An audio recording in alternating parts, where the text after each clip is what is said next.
Hello everyone, welcome to selection desk a path of success. हमने हमारा start किया था ह्यूमन सर्कुलेटरी सिस्टम। उसमें हमने देखा था कि ब्लड है वो किस किस क्या टाइप होता है, कितने पार्ट से बना होता है ब्लड में क्या क्या चीज़ें पाई जाती हैं। उसमें हम फर्स्ट जो देखते हैं वो है प्लाज्मा। प्लाज्मा हिंदी में भी इसे प्लाज्मा ही बोला जाता है। प्लाज्मा होता है वो ब्लड का या हमारी बॉडी में 55% पार्ट है वो प्लाज्मा का ही पाया जाता है। प्लाज्मा है वो क्या होता है, एक लिक्विड कंटेंट का निर्माण करता है, एक तरल पदार्थ का निर्माण करता है। ये क्या होता है, प्लाज्मा तरल होता है। लेकिन जो ब्लड कार्पेस्कल्स होते हैं वो क्या होता है, कुछ सॉलिड पार्ट्स हैं वो बनाते हैं, कुछ सॉलिड निर्माण करते हैं। लेकिन जो हमारा प्लाज्मा होता है वो लिक्विड का निर्माण करता है, लिक्विड कंटेंट बनाता है। उसके बाद प्लाज्मा होता है उसमें वाटर है, पानी की मात्रा है वो 90 से 92% तक पानी पाया जाता है प्लाज्मा में, और 6 to 8% प्रोटीन पाया जाता है। प्लाज्मा में वाटर है वो 90 to 92% पाया जाता है और 6 to 8% है वो प्रोटीन पाया जाता है। उसमें भी जो मेजर जो 3 प्रोटीन है वो जो पाए जाते हैं वो हैं, फर्स्ट है फिब्रिनोजन,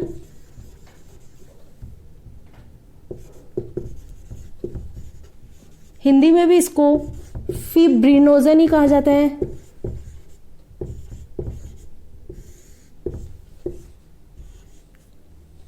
उसके बाद सेकंड है एल्ब्यूमिन,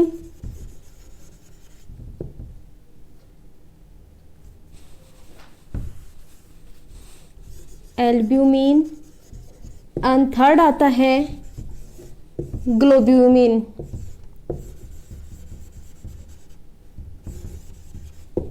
इस तरह से 3 पाए जाते हैं, फिब्रिनोजन, एल्ब्यूमिन और ग्लोब्यूलिन। जो फिब्रिनोजन है वो क्या करता है, जो हमारा प्लेटलेट्स होती है वो क्या करती है, ब्लड का थक्का बनाती है। तो फिब्रिनोजन है वो भी प्लेट का जो प्लेट्स होती हैं वो जब रक्त का थक्का बनाती है तो उसमें रक्त का थक्का बनाने में हेल्प करता है। तो ये क्या काम करता है, ये करता है ब्लड क्लोटिंग का काम। ब्लड क्लोटिंग है उसका काम करता है, मीन्स ये रक्त का थक्का बनाने में काम आता है।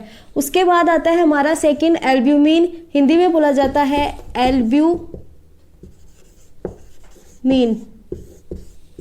प्रसारण की क्रिया करता है, ऑस्मोटिक बैलेंस बनाता है। ऑस्मोटिक बैलेंस मीन्स हमारी बॉडी में कितने % तक शुगर होना चाहिए, कितना साल्ट प्रेजेंट होना चाहिए, उसे बोलते हैं ऑस्मोटिक बैलेंस।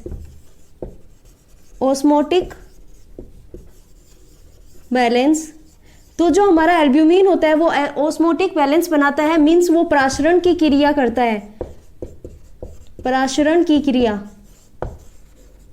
जितना भी हमारी बॉडी में जो चीज़ें होती हैं जैसे साल्ट हुआ, शुगर हुआ, उनको एक निश्चित मात्रा तक रखना, कितनी मात्रा रहनी चाहिए, वो ऑस्मोटिक बैलेंस बोला जाता है। जिससे वो एल्ब्यूमिन प्रोटीन है उसकी वजह से रहता है, प्रसारण की क्रिया करता है ये। थर्ड आता है हमारा ग्लोब्यूमिन।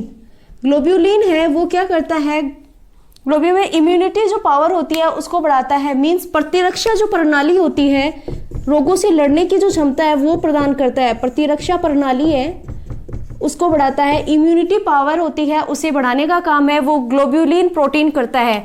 ये 3 प्रोटीन है, ये मेजर पार्ट में हमारी बॉडी में पाए जाते हैं और बॉडी में भी जो प्लाज्मा है उसका पार्ट होते हैं। उसके बाद नेक्स्ट देखते हैं हम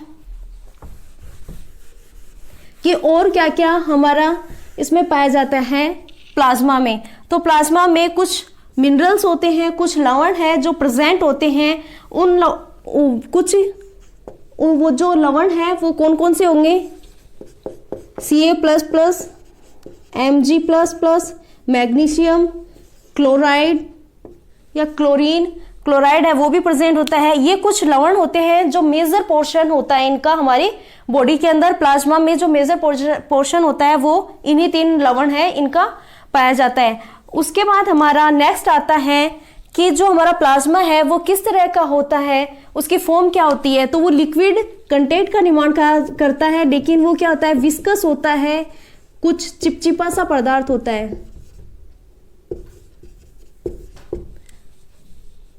अब जो नेक्स्ट है, प्लाज्मा कंप्लीट होता है, उसके बाद नेक्स्ट आता है ब्लड कार्प्यूस्कल्स, रक्त कणिकाएं हैं वो देखते हैं। रक्त कणिकाओं को 3 पार्ट्स में डिवाइड किया गया है, जिसमें फर्स्ट आता है हमारा इरिथ्रोसाइट्स। साइट्स है वो हमारे एग्जाम में पूछा जाता है, नाम दिया जाता है, इसलिए आरबीसी से काम नहीं चलेगा, सिर्फ इरिथ्रोसाइट्स है वो भी याद रखना पड़ेगा। तो हमारा आता है नेक्स्ट ब्लड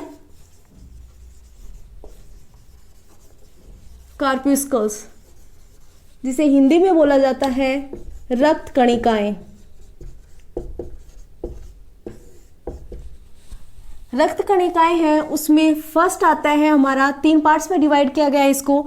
फर्स्ट आता है इरिथ्रोसाइट्स, जिसे आरबीसी भी कहते हैं, आरबीसीज। ये जो इरिथ्रोसाइट्स होती हैं, जो हमारी आरबीसी होती है, उसका कलर है वो रेड कलर पाया जाता है। रेड कलर है वो किसकी वजह से होता है, उसमें हीमोग्लोबिन पिगमेंट है वो प्रेजेंट होता है। हीमोग्लोबिन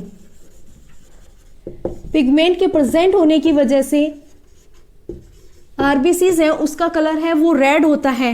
हीमो मीन्स आयरन और ग्लोबिन मीन्स होता है प्रोटीन। तो हीमोग्लोबिन है उसमें क्या पाया जाता है, आयरन और प्रोटीन की मात्रा पाई जाती है, और हीमोग्लोबिन की वजह से ही जो हमारा आरबीसीज है उसका रेड कलर पाया जाता है। अब जो आरबीसीज होती हैं उसमें रेड कलर हीमोग्लोबिन की वजह से होता है। तो हीमोग्लोबिन है वो हमारे शरीर में कितनी मात्रा में होना चाहिए, ये कभी कभी एग्जाम में क्वेश्चंस आ जाता है। तो जो हीमोग्लोबिन है वो एक अडल्ट मनुष्य में, एक वयस्क जो मनुष्य है उसके अंदर मेल में जो हीमोग्लोबिन है वो 12 से 16 ग्राम पर 100 ml ऑफ ब्लड मीन्स प्रति 100 ml जब ब्लड लेंगे तो उसमें से 12 से 16 ग्राम है वो मेल में हमारा हीमोग्लोबिन है वो प्रेजेंट होता है। अगर मेल में 12 से 16 ग्राम तक प्रेजेंट होता है मीन्स जो फीमेल होती हैं उसमें 12 से 14, और जो मेल होता है उसमें 14 to 16 ग्राम तक प्रेजेंट होता है। और एक अडल्ट की बात करें हम तो एक अडल्ट में 12 से 16 ग्राम तक इस तरीके से होता है। हाफ मीन्स 14 से 16 ग्राम तक होता है मेल में, और फीमेल में होता है 12 से 14 ग्राम पर 100 ml of blood. Means 100 ml blood की मात्रा लेंगे तो उसमें फीमेल में 12 से 14 ग्राम हीमोग्लोबिन प्रेजेंट होता है और मेल में 14 से 16 ग्राम होता है। इन दोनों का अगर एवरेज माने तो जो एडल्ट होता है, एक वयस्क मनुष्य होता है, उसमें 12 से 16 ग्राम तक हमारा हीमोग्लोबिन है वो प्रेजेंट होता है। अब उसके बाद आता है कि जो आरबीसीज होती हैं उनका टाइम पीरियड कितना होता है, उनका लाइफ स्पेन कितना होता है। तो आरबीसीज हैं उनका लाइफ स्पेन है वो 120 दिन होता है, 120 डेज है वो उनका लाइफ स्पेन होता है, उनकी जीवन अवधि होती है।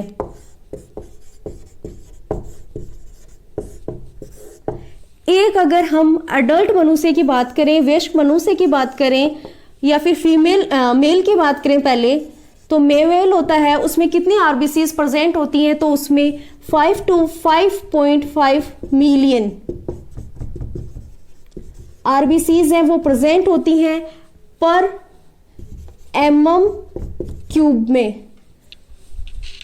जो एक मेल होता है उसमें 5 से 5.5 मिलियन आरबीसीज हैं वो प्रेजेंट होती हैं, जबकि फीमेल होता है उसमें इससे थोड़ी कम क्वांटिटी पाई जाती है। फीमेल में 4 to 4.5 मिलियन आरबीसीज है वो पाई जाती हैं पर mm³ में, पर mm³ में, ठीक है। mm का मतलब मिलीमीटर में। तो जो आरबीसीज है वो कितनी होती है, 5.5 मिलियन होती है वो मेल में, और 4 to 4.5 मिलियन है वो फीमेल में प्रेजेंट होती हैं। अब आरबीसीज है उनका निर्माण है वो कैसे होता है, तो आरबीसीज है उसका जब हम अडल्ट होते हैं, वयस्क होते हैं, तब आरबीसीज का जो निर्माण है वो होता है बोन मैरो में, रेड बोन मैरो, लाल अस्थि मज्जा में। जब अडल्ट होते हैं तो आरबीसीज है उनका फॉर्मेशन, जिसे हम बोलते हैं निर्माण, आरबीसीज का निर्माण है वो रेड बोन मैरो, लाल अस्थि मज्जा।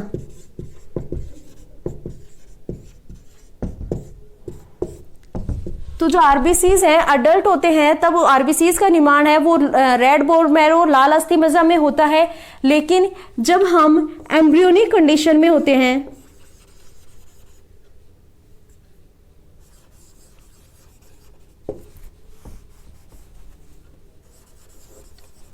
एम्ब्रियोनिक कंडीशन भ्रूणीय अवस्था में होते हैं, तो जब हम भ्रूणीय अवस्था में होते हैं तो आरबीसीज है उसका निर्माण होता है लीवर प्लस स्प्लीन, लीवर यकृत, स्प्लीन प्लीहा। तो जब हम एम्ब्रियोनिक कंडीशन में होते हैं, भ्रूणीय अवस्था में होते हैं, तो जो आरबीसीज है उसका निर्माण लीवर और स्प्लीन में होता है, यकृत और प्लीहा में होता है। लेकिन जब हम वयस्क हो जाते हैं, अडल्ट हो जाते हैं, तो उसके बाद जो आरबीसीज है उनका निर्माण रेड बोन मैरो, अस्थि मज्जा में होता है। अब जो स्प्लीन है वो भी क्या है, लीवर की तरह ही एक ऑर्गन है जो हमारे आंत के साइड में पाया जाता है और थोड़ा भूरे भूरे रंग का एक गोल गोल सा ऑर्गन है वो स्प्लीन होता है। नेक्स्ट हम देखते हैं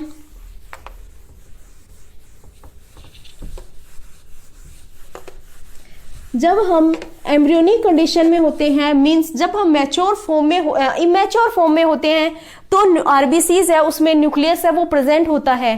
तो एग्जाम में कई बार क्वेश्चन पूछा गया है कि जब हम इमेच्योर फॉर्म में होते हैं तो क्या आरबीसी में जो न्यूक्लियस है वो प्रेजेंट होता है।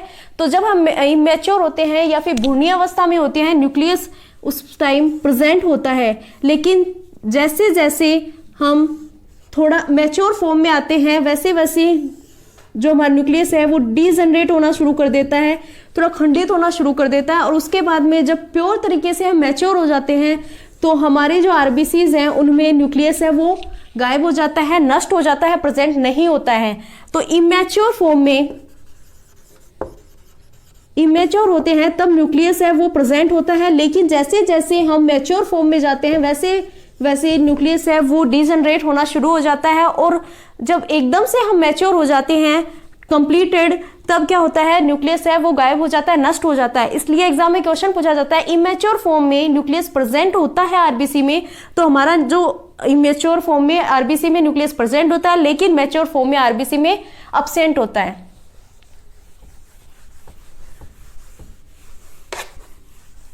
अब हम देखते हैं कि जो ब्लड होता है उसके अंदर आरबीसीज हैं वो कितनी परसेंट होती हैं, किसी में आरबीसीज की जो मात्रा है वो कितनी होती है, उसको काउंट करने के लिए, आरबीसीज को काउंट करने के लिए, जिससे वो काउंट किया जाता है उसके लिए हेमोसाइटोमीटर का यूज किया जाता है। हेमोसाइटोमीटर,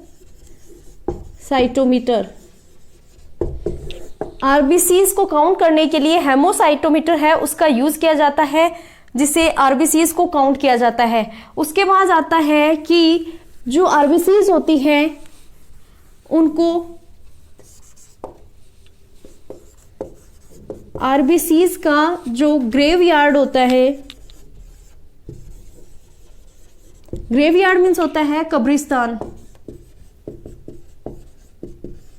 तो आरबीसीज है उसका कब्रिस्तान है वो किसे कहते हैं। तो आरबीसीज कहाँ जाके स्टोर्ड होती हैं, स्प्लीन प्लीहा में जाके ये डिस्ट्रॉयड हो जाती हैं, स्प्लीन प्लीहा